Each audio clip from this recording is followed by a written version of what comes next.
From Hollywood, it's time now for... Johnny Dollar. This is Tony Ricardo. Oh, I've been hoping to get in touch with Did you. you receive my note? Was that your polite threat to kill me if I don't leave Carol Sharp alone? Yeah, I received it. And I have a sneaking suspicion the police department might be interested in it. No. Oh, please, I guess I acted a bit hastily. Perhaps you'll let me talk to you. You want to take the threat back? That still stands. Then you don't leave me much choice. Talk to me first. Believe me, you won't be sorry. But I might be dead. Is that it? I want to see you. Can't do it now, but where can I reach you? Sunrise 3, 9970. Okay. Meantime, don't get trigger happy.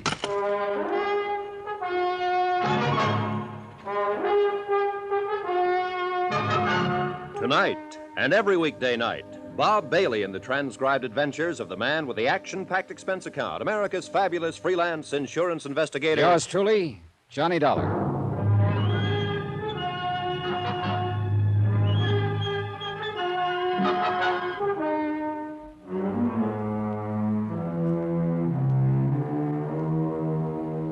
Expense account submitted by Special Investigator Johnny Dollar, location New York City, to the Universal Adjustment Bureau, Hartford, Connecticut. Following is an accounting of expenditures during my investigation of the matter of the medium. Well done. Expense account item 7, 85 cents. Cab fare from the Bell Towers to the 18th Precinct Station and Sergeant Randy Singer. So, you met Carol Sharp, huh? Yep. I put on an act that would have done credit to the Theater Guild. Told her she looked exactly like a girl I dreamed about as a kid, a girl named Carol. Oh, Lord, she swallowed it? Not only that, but she gave me a lecture on veridical dreams and allied psychic phenomena. You deserve an Oscar. Also, she wants me to go with her and see this Madame Morgana. Oh, good. When? Tomorrow night. Well, you're not figuring on skipping tonight's seance, are you? No, not a bit. I want to find out what this stuff is all about, so I'll be prepared for tomorrow. This dame you have lined up pretty good? She's got a big following. You ready to go? Oh, wait a minute. You said you have the file on Tony Ricardo. Oh, yeah, here it is, waiting for you. Anthony Ricardo, alias Ricky Marino, alias Tony the Tip. Here's his picture.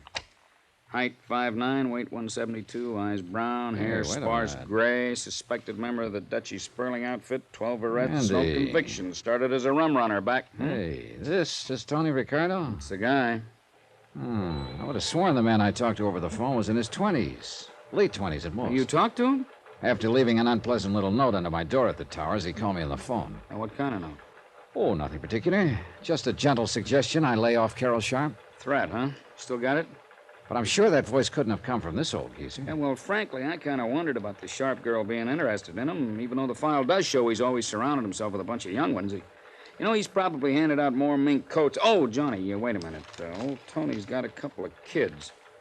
Here, Angela goes under the name of Angela Richards. At least she used that name at Bryn Mawr. Bryn Mawr? Yeah, and Sarah Lawrence College at Bronxville. Yeah, the old boy tried to keep the stigma of his past away from her, I guess. Yeah, you see, married to a doctor over in Hackensack. Respectable housewife. Mm-hmm. What about the other? Anthony Jr., age 26. That was last year. Let's see, that makes him 27 now. Rutgers University, class... Not much on him. Unless I miss my guess, he's a chip off the old block. Now, you know where I can find him? All I have is his phone number. What is it? Wait till I see and talk to him. That may be too late. He's what I think he is. Why not ask this medium about him tonight? Yeah, that... Hey, come on, we're late. Let's go.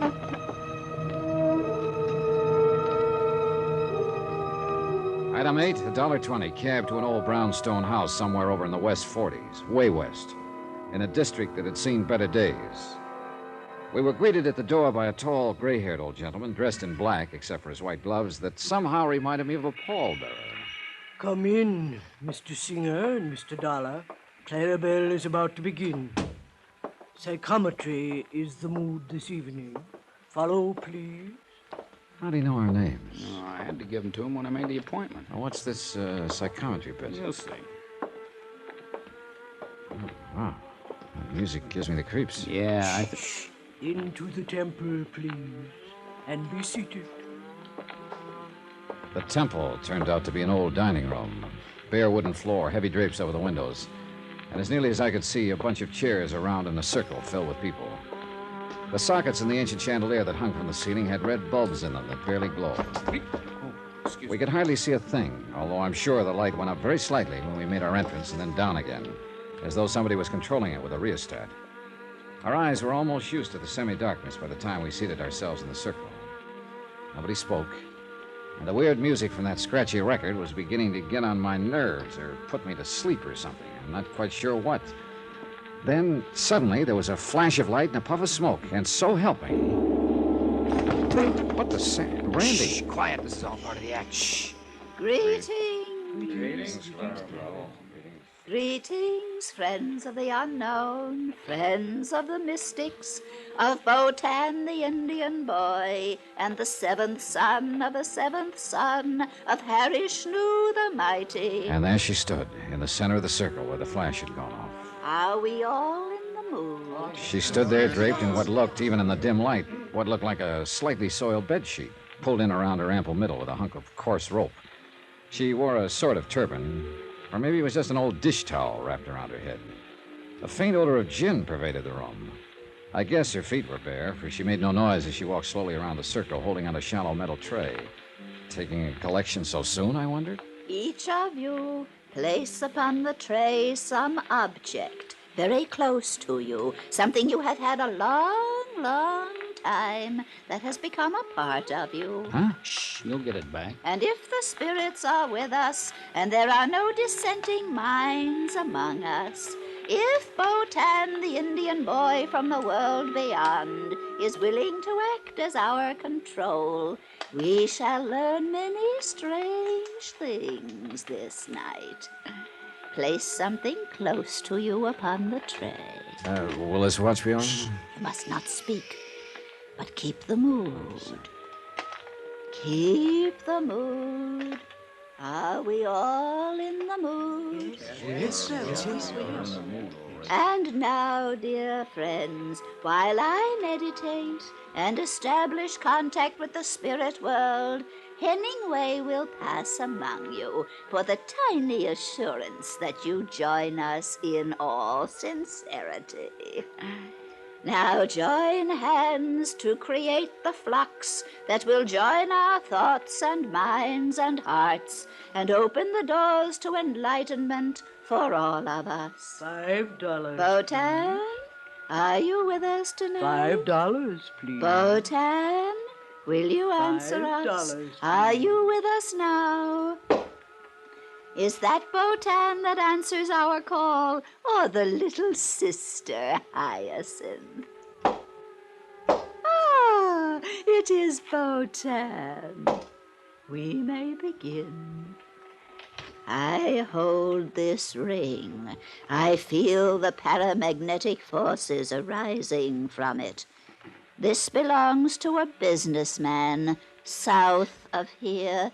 I seem to see clothing hanging in a large warehouse. Yes. And the sound of many machines, sewing machines. Yes, that's right.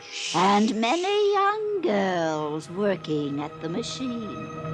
One by one, she picked the objects off the tray, held them in her hand, and gave a kind of character reading of the owners. Occasionally, somebody in the circle would respond in a way that made it sound like she'd guessed right.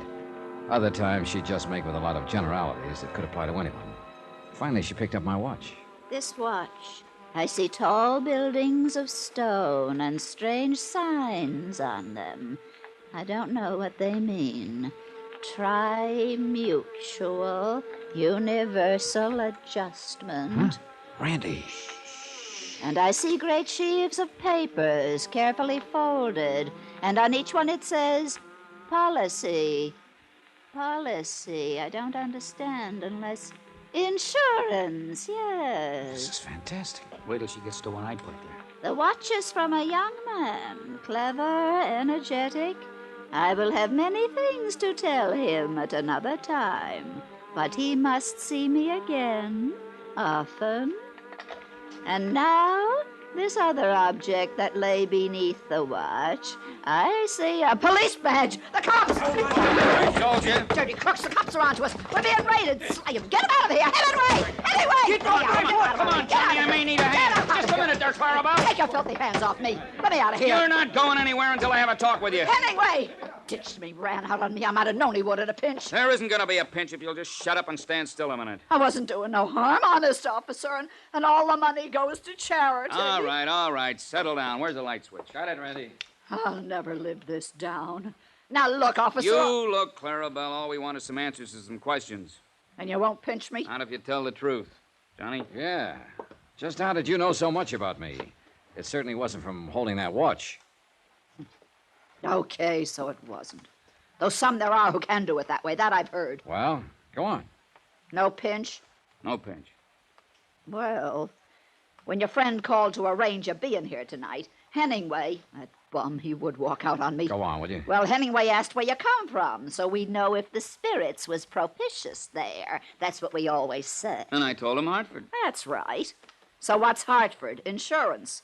If a client's in insurance, he responds like you done. So I keep pushing it. And if he ain't, well, at least he thinks I done pretty good by describing the place he comes from. Yeah. What about the clothing maker right at the beginning? Easy. He called from a hotel, so he calls the hotel back and gets his address. You told him he was from the south of here. Sure. Woodbine, New Jersey. Only business down there of any account is clothing and small farms. Where'd you find that out? State directory, any library. And anybody could see he was a businessman, not a farmer. Well, I'll be. And hooking him that way tonight, you could have had him coming back as long as he could afford it, huh? Sure. And if it hadn't been for you, you double-crossed. Okay. Now, what about the others? Some we get the dope on and some we guess at. But there's always enough good ones to keep going. So easy. And yet, I must confess she'd had me stop for a while. We talked with her a bit longer. Randy warned her to watch her step, and we left. Took a taxi back to my hotel. Well, did you learn anything? I should hope to tell you. What do the church-going spiritualists think of her kind? They hate him, and I don't blame him. Are you still going to see Madame Morgana tomorrow night? Yeah. Well, mister, that one won't be so easy to expose, if you can expose her.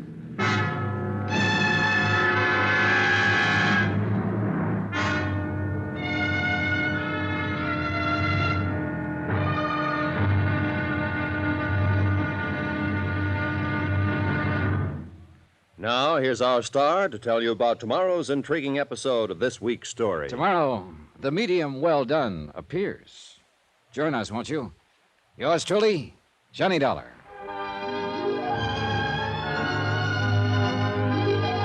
Yours truly, Johnny Dollar, starring Bob Bailey, is transcribed in Hollywood. It is produced and directed by Jack Johnstone, who also wrote tonight's story. Be sure to join us tomorrow night, same time and station, for the next exciting episode of Yours truly, Johnny Dollar. Roy Rowan speaking.